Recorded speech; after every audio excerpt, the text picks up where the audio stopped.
Bismillah, alhamdulillah, salatu wassalamu ala rasulihi Muhammad wa ala alihi wa ashabihi ajma'in.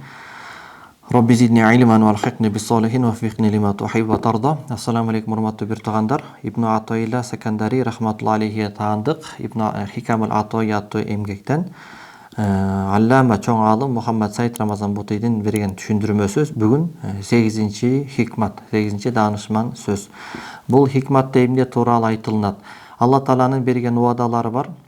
Ошолор качан аткарылат? Ошол тууралуу айтылмакчы. Кимдир бирөөлөр болсо, ошол убадалар эмне себептен аткарылбай жатат? Биз мусулманбызго, намаз окуп атабызго, орозо кармап атабызго, качан Алланын жардамы болот? Качанка чейин Палестинадагы мусулмандар ушундай кыйынчылык тартат? Эмнеге мусулман ааламы жакыр жашайт? Эмнеге мусулман ааламы капырлардын мындай басымын астында калып кетти, алар сайраңдап жүрөт, Алланын жардамы каякта деген өңдүү мындай суроолорго жооп чыгат го. Ошону буюрса, ошол тууралуу айтылмакчы.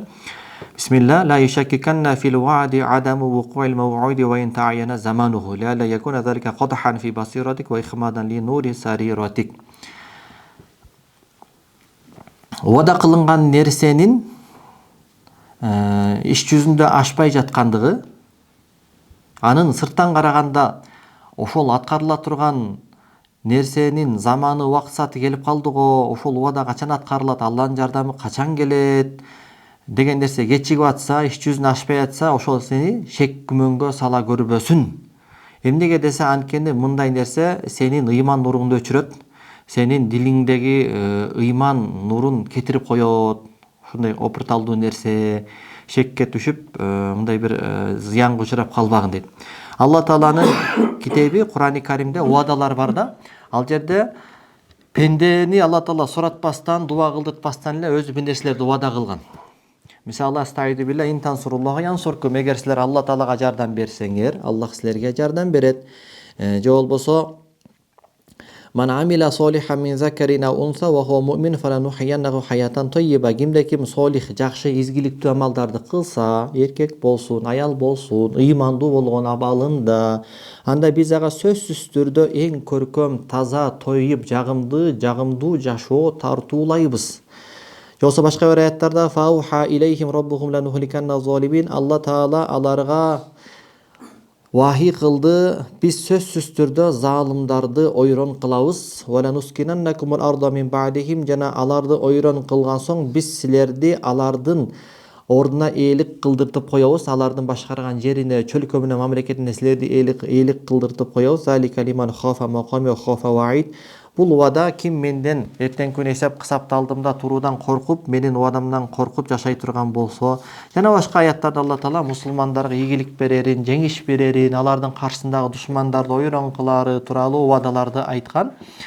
Бирок көптөгөн адамдар илим туура эмес, бир илимдин методологиясын алгандыктан, туура методикада илим ала албагандыктан, же болбосо иманынын чабалдыгынан, жана башка себептерден улам ушул аяттарды угуп алып, кана Алла Тааланын жардамы, биз намаз окуп атсак, орозо тутуп атсак, ажылыкка барып атсак, умра кылып атсак, зекет берип атсак, эмнеге Алла Тааланын жардамы келбейт деп ыйманына зыян келтирип албасын дейт.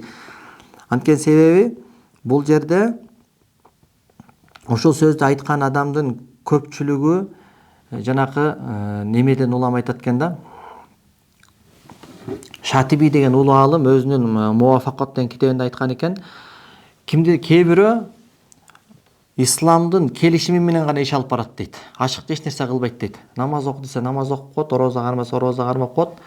Мындай исламда ушундай турбайбы деп эле кылып коет дейт. Кимдир бирөө исламдын келишими менен эмес, таазимдин үстөм келгендиги менен, Кудай Тааланын алдында Кудайга болгон таазими, Кудайга болгон коркуусу, ага болгон Алладан болгон айбыгуусу ага үстөм келгендиктен, жана Аллага болгон махабаты, сүйүүсү үстөм келгендиктен ушунун түртмөсү менен иш кылгандар бар дейт да. Булар эч качан намаз окуп атып, эч качан мен намазды кыйрат окуп койдум, орозону тутуп койдум деп өзүнүн кылган амалына эч качан ыраазы болбойт дейт. Анткени себеби Сүйгөн адам сүйүктүүсүнө ар жакшылыкты кылганда дагы ал оор болсо дагы ага жеңил болуп калат экен, алыс болсо дагы жакын болуп калат экен, аны сүйүү менен сүйүнүп аткарат экен, ошондо дагы мен анын акысын өтөп койдум дебейт экен негизи. Анан ошондуктан мындай негизде иш алып барган инсан эч качан кылып аткан амалы менен Кудай алдында мен кыйратып койдум деп ойлобойт экен. Тескерисинче дагы эле чабалмын деп Кудай алдында өзүн ар дайым кемчиликтүү сезет экен. А тескерисинче мындай Кудай таала болгон сүйүү, махаббат, андан болгон коркуу, таазимдин стимулу менен эмес, кой намаз мусулманмын, намаз окуш керек да деп эле мындай жанакындай 5 убак намаз окуп коет, бирок 5 убак намаз окуп коюшу мүмкүн, исламдын амалдарын аткарып коюшу мүмкүн, бирок жанакындай сезимден эмес. Жанакындай сезимдер анда бир жоктук кылат, же болбосо бир аздык болсо, ошо окшогон адамдар анан Алла таалага милдет кылышы мүмкүн дейт. Мына биз намаз окуп атабыз, мечиттерибиз толо, карачы, Рамазанда Таравада кишилер батпай калып атат, умрага барып атабыз, ажылыкка барып атабыз, зекетибизди деле берип атабыз. Эмнеге мусулмандар ушундай, эмнеге кафырлар жыргап сайраңдап жүрөт деп ыйманына зыян келтирип албасын бир сырды түшүнбөй калып дейт да. Анткени себеби инсан качан ыйманында чабал болгондо өзүнүн амалдарын микроскоп менен карайт экен. Өзүнүн амалдарын микроскоп менен караганда чоң болуп көрүнөт экен. Мен 5 убак намаз окуп атам, орозо кармап атам депчи. Анан Кудай таала милдет кылып баштайт экен. Мен 5 убак намаз окудум, эми сен берчиңди бер, убадаңды мага аткар деп. А качан тескерисинче инсан өзүнүн амалына карап аткан микроскопту тескерисинче Кудай тааланын акысына жүздөнүп Алла тааланын акысын караганда, анда Алла тааланын акысы көзүнө аябай чоң көрүнөт экен дагы, өзүнүн кылып аткан иши ла шай, эч нерсе эмес. Мен эч нерсе кылган жокмун, деле кыйраткан жокмун. Кудай тааланын алдында мындай көргөзөр, мактанар эчтекем жок. Намазым чала, хушу-хузу деген жок. Орозодо көзүмдү, кулагымды, жүрөгүмдү, ниетимди сактаганым жок. Умрага деле эптеп барып келдим деп ар бир амалын кемчиликтүү көрүп, эч качан амалына мындай бир тан берип, текеберликке түшүп, мен кылдым деп албетте Кудай алдында канча амал кылса деле мындай өзүнүн кемчилигин сезип, чабалдыгын сезип, ушундай бир абалда болот экен да. Ошондуктан карасаңыз, пайгамбар алейхиссалату вассалам пайгамбар болуп туруп Кудай алдында мындай бир мындай эреже бар да шариаттачы, хасанатул аброр, сайyiатул муқаррабин деп коет. Аброр деген жакшы адамдардын хасанасы, көркөм, güzel амалдары, сайyiатул муқаррабин Кудайга андан дагы жакыныраак болгон адамдар үчүн күнөө болуп эсептелет дейт да. Адамдар иманда мындай категория болуп кете берет экен да. Анан мындай бул даражадагы адамдын жасоо амалы жогорку даражадагы Кудайга өтө жакын болгон адамдар үчүн күнөө болуп эсептелет экен да. Эми барган сайын адам мындай чувствительный болуп баштайт экен да, сезимтал болуп баштайт экен да. Ошого пайгамбарыбыз такыбалардын эң туу чокусунда турган зат дагы көп учурларда мындай Кудай алдында өзүнүн чабалдыгын билип, жараткандын алдында анын акысын талаптагыдай аткара албайтам деп анан кыжалат болуп пайгамбарыбыз 100 жолу истигфар айтат экен да. 100 жолу истигфар айтканда анан пайгамбарыбыздын жанакы жүрөктөгү аны мыжып аткан нерсеси кой берет экен да. Ошого пайгамбар алейхиссалату вассалам өз хадисинде иннаху ла югону ала колби фастагфируллаха фил яуми вал лайли ва лайлати миата марратин. Мына муну Муслим, Бухари риваят кылып жатат. Бул жерде пайгамбарыбыз баягы кээ-бирде кичпейилдик сөз болот, бирок арты текеберлик, арты авторитет көздөлөт да. Жок, мен жөнөкөй эле адаммын деши мүмкүн, бирок ошол эле мезгилде мен төргөткүрүлө деп аткан болушу мүмкүн да, мисалычы. Жок, бул жерге отурамын деп аткан, бирок жок, төргөлө өткөрүп койгулачы деп аткан болушу мүмкүн. Мындай кээ бир учурда Ибн Атайла кийин башка бир хикматта айтат, кээ бир кичпейилдик кыймыл аракеттер болот. Аны менен адам кээ бирде наоборот артынан улуулукту талап кылышы мүмкүн дейт да. Ансында бул жерде пайгамбарыбыз мындай кичпейилдерин калп эле бизге мындай эмес. Ал чын жүрөктөн айтып атат. Менин жүрөгүмдү бир нерсе лаюгону дегени юготти, ялбас. Менин жүрөгүмдү бир нерсе мындай ороп алат дейт. Эметип алат дейт, мыжыйт дейт. Кудай алдындагы мындай бир кыжалаттан улам, өзүнүн чабалдыгынан, Кудай алдында мен өзүн бир ыңгайсыз сезип, күнөөкөр сезгендиктен мен жүрөгүм ушундай бир мыжыгат, кыйналат, сыгылат дейт. Анан эмне кылам десе, ошентип ар бир түнү жана күнү мен 100 жол истигфар айтамын дейт. Анан 100 жол истигфар айтканда анан баягы кыжалатчылык ишине кетип, мындай бир аз жүрөгү жаялат экен да. Пайгамбарыбыз ар күнү ар түнү 100 жол истигфар айтам деп атат. Эми пайгамбар алейхиссалату вассалам ушундай деп аткандан кийин анын тарбиясын көргөн Азирети Умар, Азирети Абу Бакыр Сыддыктар аттиң мусулмандарга башчы болгондон көрүп бир семиз кой болсом, ал анан мени бир мусулман союп жеп койсо, аттиң тети бактагы сайрап аткан чынжык болсом, аттиң мен мусулман денесиндеги бир түк болуп калсам деп атат да. Же болбосо Азирет Абу Бакыр Сыддык мен бейишке бир бутум бейишке кирип бир бутум биякта турса дагы мындай алданбаймын дейт да. Мен бейиштик турбаймын деп корком дейт да. Ошондо дагы мындай алдагандай болуп кетет деп коркомун дейт да. Азирет Умар радиаллаху анху эгерде бардык адамзат бейишке түшөт, бир эле адам тозокко түшөт десе, ошол мен болуп каламын деп корком деп атат. Үмүт жагынан дагы эгерде бардык адамдар тозокко түшөт, бир эле адам бейишке түшөт десе, анда дагы үмүт жагынан үмүт кандай болуш керек деп, анда ошол мен болуп калам деп үмүт кылам дейт да. Яни ушул эми Азирет Абу Бакыр Умар радиаллаху анхумдар ушулар сөз айтканда калп эле кичпейилдүүлүк менен үмүт айтып аткан жок, ал чын жүрөктөн эмне айтып атат.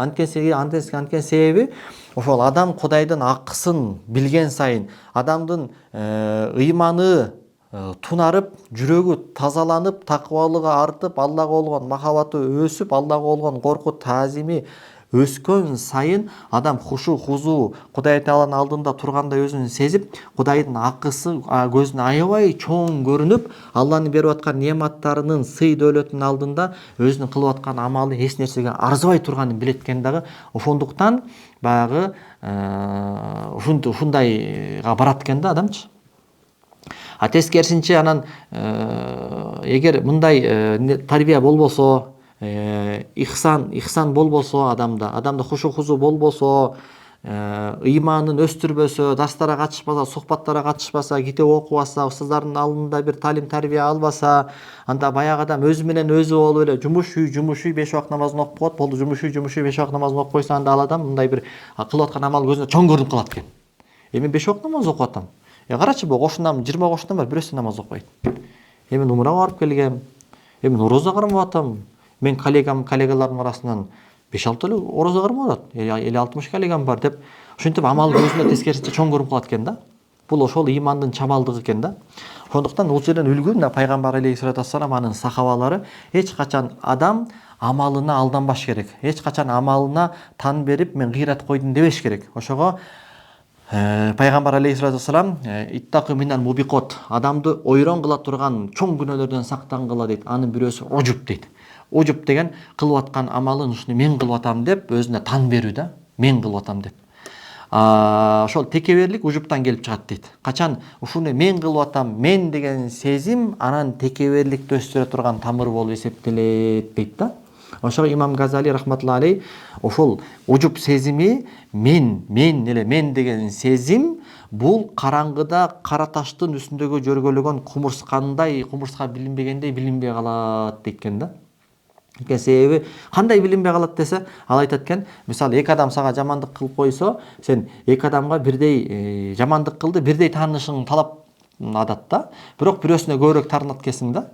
Экөө бирдей эле жамандык кылды, экөөнө бирдей таанышың керек эле, буга ашыкча таарынып атасың десе, тигини тааныбайм деле, 12 кырчылда бир көчөдөн саламдашып калат. Буну мен тааныйм да, мен бул деген канча жакшылык кылган, буга мен эмнелерди гана кылган эмесмин. Ошол жакшылыгым баарын бул көз килбей берер жол ушул беле деп таарынып атасың дейт да. Сен эмнеге таарынасың? Анткени ушул жерден келип чыгат дейт. Сен жакшылык кылганмын деп милдеттеп атасың дейт да. Эмнеге милдет кылып атасың? Анткени ошол жакшылыкты кылып атканда, ошол жакшылыкты өзүңө берип алгасың дейт. Мен кылып атам депчи. Эгерде ошол жакшылыкты Аллахка бергениңде, Алланын тофиги менен, Алланын берген ооматы менен кылып атам, мен болгону себепчимин деп билгениңде, сен эч ага анчалык ашыкча таарынбайт элең, экөөнө бирдей таарынат элең дейт да. Ошого баягы имам Шарони өзүнүн Тамбихул Мухтарин деген эмгегинде илгеркилер бисмилла деп берсе, бисмилла деп алышчу экен да. Яни Аллахтын аты менен берип атам, мен бербей элемин десе, аркадагы билем бисмилла, мен Аллахтын аты менен алып атам, сен бербей элесиң деп койчу экен да. Ошого Бадиу Заман Сайд Нурси рахимахулла айтат, силер дагы бир нерсени бергенде бисмилла деп Аллахтын аты менен бергиле дейт. Алган адам дагы Аллахтын аты менен алсын дейт. Эгерде силер бисмилла деп Аллахтын аты менен бербесеңер дейт, Анда кудум эле баягы сенин шефиң бир өтө көп суммадагы акчаны берип туруп, ай баланча тегерек четинде кошуналык колуңдордун бечаралар бар экен, ошолорго таркатып келгин десе, ошол акчаны ошол сага дайындаган адамдын атынан эмес, өзүң атыңан таркатсаң эмне болот? Барып алып кошуналарыңа өзүң атыңан таркатсаң эмне болот? Чыккынчылык болот да, туурабы? Анан бул жерде биринчиден сен күнөөгө батып атасың. Экинчиден алар дагы сенден алып атып, сенин алдыңда бүжүрөп, сага мындай өздөрүн должник катары сезип калат дейт да. Анткени сен өзүң атың менен берип атасың да. А эгерде сен ошол мезгилде аркы кожоюндун атынан бере турган болсоң, сен дагы милдет кыла албайсың. Анткени аны сен берген жоксуң. Аны тиги берип атат, сенин мүлкүң эмес. Сен болгону бул жерде себепчисиң. Алган адам дагы сага себепчи болгондугуң үчүн рахматын айтат, бирок негизги шүгүрдү ошол берген кожоюнга келтирет дейт да. Ошондуктан мусулмандар жанакындай дини чабал, кулктун өзү начар адамдар бир нерсени өзүнүн аты менен берип атса албаш керек дейт. Анткени себеби ал милдет кылып берип аткан болот дейт. Бирок кээ бир учурда алганга туура келип калсаңар дейт, анда силер анда бисмилла менен алып койгула дейт, алсаңар дагы. Чтоб анын алдында өзүңөр ыңгайсыз абалда калып, өзүңөрдү бир баягы милдеттүү болуп, кимди кайсыл бир убакта мен дагы бунун бир ишин бүтүрүшүм керек дегендей бир абалга түшүп калбаш үчүн, ал бисмилланы айтпаса да силер да бисмилланы алып айтып анан алгыла дейт да. Мына ошондой бардык мүлк, бардык жакшылык Аллах тараптан. Керек болсо биздин кылып аткан амалдарыбызды Кудай Таала жаратат. Бизге орозо кармасак ден соолукту Кудайым берет. Ошондуктан эч качан мусулман адам кылып аткан амалына таңыркап, мен деп өзүнө байлабаш керек. Ва амма би ни'мати раббика фахаддис дейт. Эгерде жакшылыкты айта турган болсоң, тахдис би ни'ма жүзүнөн айтышың керек дейт. Тахдис би ни'ма дегени Кудай Таала мага ушундай бир жакшылык кылды деп, ошол Кудай Тааланын сага жакшылык кылганына шүгүр келтирүүңдү ашкерелөө максатында. Мен буга чейин дагы шүгүр келтиргем. Азыр дагы ошол Кудай Тааланын мага берген жакшылыгын силерге күбө кылып айтайын. Мага Кудайым ушундай жакшылык кылды. Кудайыма шүгүр деп, ошол Кудайга болгон шүгүрдү адамдарды күбө кылып ашкере түрдө айтуу ниетинде ошентип жакшылыкты айтсаң болот дейт да. Кудай Тааланын неаматын. Бирок мактануу ниетинде болсо болбойт дейт. Анан ошондуктан эч качан мусулман адам амалына көппөйт. Эч качан мусулман адам амалына көппөйт. Кандай адам эмнеге Алла Таала бизге жардам бербейт десе, ошол амалына көпкөн адам Алла Таала ошентип айтат да. А болбосо жанакындай пайгамбарыбыздыкындай, жанагы сахабаларындай ислам талап кылгандай сезимге түшкөн адам ал билип турат да катасы толтура экендигинчи. Ошондуктан улуу бир оулияга адамдар келип, "О, улуу урматтуу шейх, муршид, сиздин такыбалыгыңызды, олиялыгыңызды билебиз. Ошол кереметиңизден бир керемет көргөзсөңүз, биз ал кереметти көрүп, Кудай Таалага болгон сүйүүбүз, махабатыбыз артсын, дагы такыбалыгыбыз өссүн. Көргөзүңүзчү бир керемет" дегенде айтат экен, "Силер эмне көрбөй атасыңар керемет" дейт да. Кайсы керемет десе? Карачы дейт. Мен Кудай алдында канча чабалмын, канча ибаратымда кемчиликмин, намазымда хушу-хузу жок. Бир сом берип атсам, ошондо дагы ушул эл көрсүн, көрсө экен, укса экен деген сезим ойноп кетет. Жана башка каталарым толтура. Бирок ошентсе дагы ошол каталарым үчүн Кудай Таала мага асмандан бир чагылган уруп, же бир метеорит, же бир жылдыз менен мени чаап ийбестен, асмандан бир бале жаадырып ийбестен, жерге жуткуруп ийбестен, тескерисинче аны кечирип, көз жумдум кылып, кайра мага чексиз неаматтарды тартуулап атканы бул керемет эмеспи дейт да. Буну ал олия зат кичпейилдүүлүк менен анткорлонуп жасалгалап айтып аткан жери жок дейт. Анткени мукорроб Кудай Таалага жакын адамдын абалы ушундай болуп калат экен. Канча амал кылса деле, укмуш амал кылса деле, бул беле Кудай алдында кыйраткан жокмун. Эмнеге пайгамбар алейхиссалату вассаламдын буту шишип кетип атат? Өзүнүн жубайы мусулмандардын энеси Айша энебиз, "О, я Расулалла, Кудайым сиздин өткөн кеткен күнүңүздү кечирип койгонго. Эмне мынча жаныңызды кыйнайсыз" деп атат да. Десе мен "Афала акун абдан шакуро", Кудай Таалага шүгүр келтирген пенде болбошум керекпи деп атат. Пайгамбарыбыз мындай эч качан ибадатта мындай бир мен кыйратып койдум деген бир сүрөтү барбы? Ар качан Ухуд Бадыр согушунда эмне болду? Бадыр согушунда пайгамбар шунчалык ибадат кылды. О Алла, бул мусулмандардын эң акыркы мындай бир уч тайпасы. 313 сахаба Бадыр согушу. Тиякта 1000 душман. Азыр булар утулуп кала турган болсо, дүйнө жүзүндө ислам токтойт. О Кудай, ушуларды жеңишке жеңилүү учурата көрбө деп ушунчалык ибадат кылды.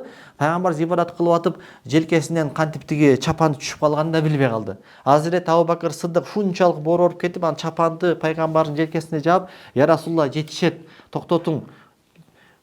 Болду го, Кудайым жардам берет, кантип жардам бербесин, ушунча дуа кылдыңыз, өзүңүз аяңызчы" деп Азирет Абу Бакыр Сыдык пайгамбарды аяп кетип атат да. Анан дагы Кудай Тааланын жазасынан өзүн аман сезүү бул ыймандуунун абалына дал келбей турган жорук. Куранда Алла Таала аминтум фис самая яхсифа бикумул ард. Асмандагы силерди жерге жуткуруп жерден коркпойсуңарбы дейт. Жоксо аминтум фис самая юрсил алейкум хасиб, асмандагы зат асмандагы силерге таштарды жаадыруу үйүсүнөн коркпойсуңар дейт. Эне Кудай Таала жемелеп атат да, истифхам инкария болуп атат. Силер коркушуңар керек, антип өзүңөрдү мен деген таптазамын, мен Кудай дейм, жүрөгүмдө Кудай бар, мага эч качан Кудайдын балеси келбейт деп адам өзүн Алла Тааланын жазасынан аманмын деп жайбаракат жүрүүсү бул ыймандын нормативине жооп бербейт. Мусулман адам эч качан үмүт дагы болуш керек, корку да болуш керек, экөөнүн ортосунда болуш керек. Баягы бирөө айтат го, мен Кудайдан коркпойм дейт. Бир ырчычы. Мен Кудайды сүйөм дейт. Мен Кудайдан коркпойм дейт, мен Кудайды сүйөм дейт. Жок, ал ыйман андай эмес. Ыйман корку менен үмүттүн ортосунда болот. Анан дагы мындай бир эреже бар экен да. Алла Таала коомчулукта бир тайпа күнөө кылып атса, ошолордун күнөөсү токтолбосо, өсүп кете берсе, көпчүлүк масса, ага көңүл бурбаса, жамандыгынан кайтарбаса, аны менен күрөшпөсө, жайына койсо, анда аларга келе турган бале бул жалпыга кошулуп туруп келет экен да. Бул Кудай Тааланын сүннөт эрежесин кээде ушул эреже иштейт экен. Мына мисалы астагиду билла. Пайгамбар аятты окуйнчу биринчи. Ваттaqu fitnatan la tusibanna alladhina zalamu minkum khassa.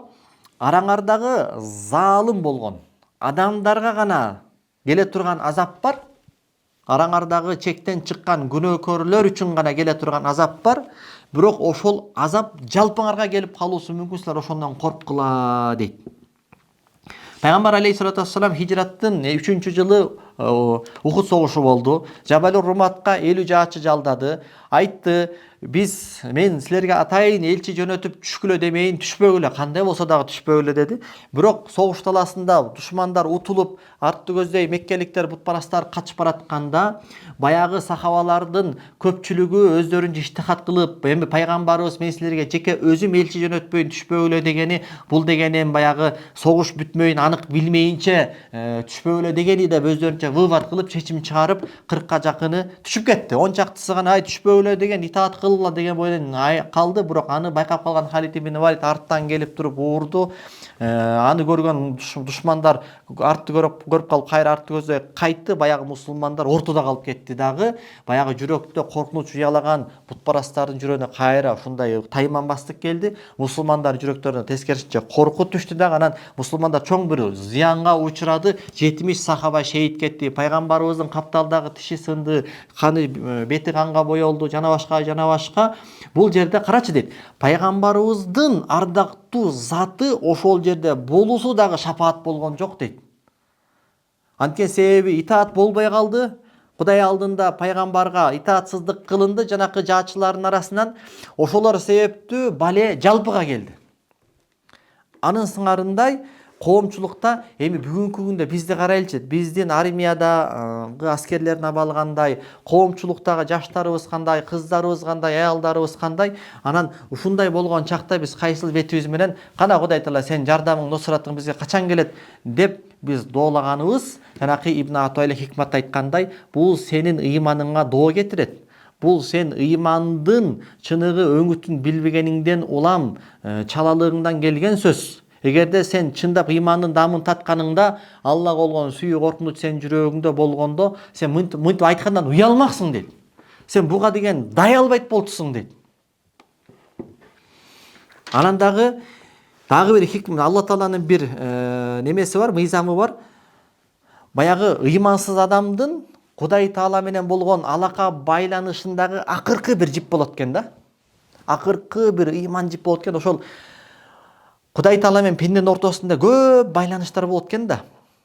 Ошол байланыштар үзүлүп отуруп, анан Аллах менен пенденин ортосундагы акыркы байланыштын алсыз бир үлпүлдөгөн жиби үзүлгөндө, баягы адамдын жүрөгүнө Кудай мөөр басат экен дагы. Бул адамдын көйдөн сокур болуп, акыйкатты көрбөй, анан Кудай Тааладан жөө качкан, безген адам болуп, буларга Кудай истидроч кылып коет экен. Истидроч деген сөз ал-ахзу бит-тадриж даражатан бада даража ила махавил халак би имдади ни'ам ва ихмали шукри алейха дейт. Ошондой пендени Кудай Таала кулай турган бир тозоктун чуңкуруна акырындан жакындата берет. Кантип жакындатат?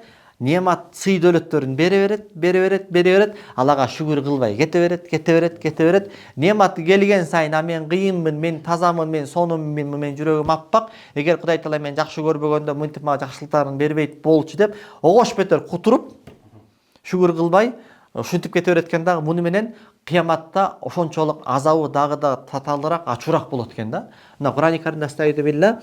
Зарухум я'кулу ва ятаматтау ва юлхихимул амал фасауфа я'ламун. Кудайдан жөө качкан дин безерлерди жайына койгон дейт.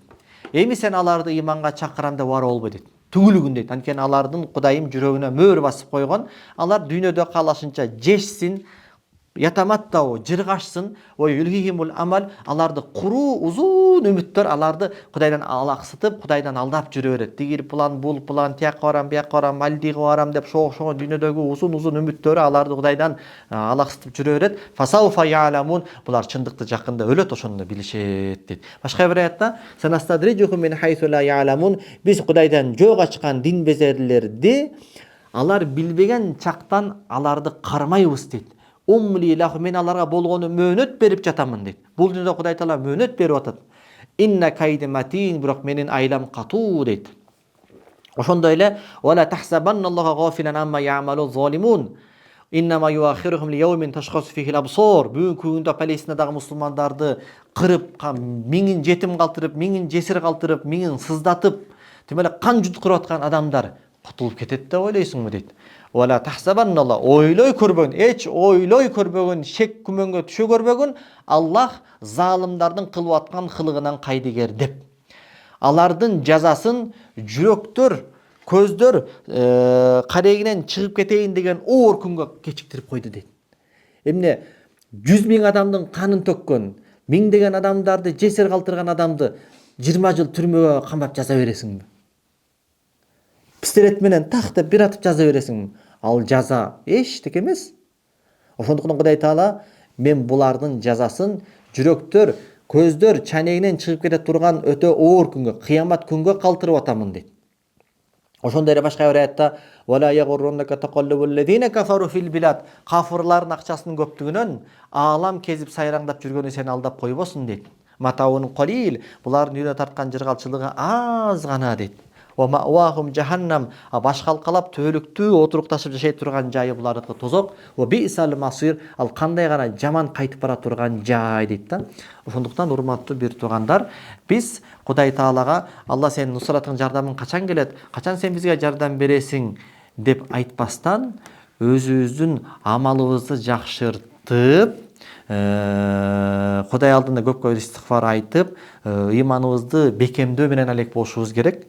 Чыныгы ыймандуу адам эч качан антип айтканга дай албайт. Анткени уялат, мен ага татууктуу эмесмин дейт. Мен биринчи талап кылып койгодай өзүм эмне кылдым биринчи? Алла Таала Кур'ан-ы Каримде жанакы аятта биз силерге жардам беребиз деген этегин эмне деп айтты?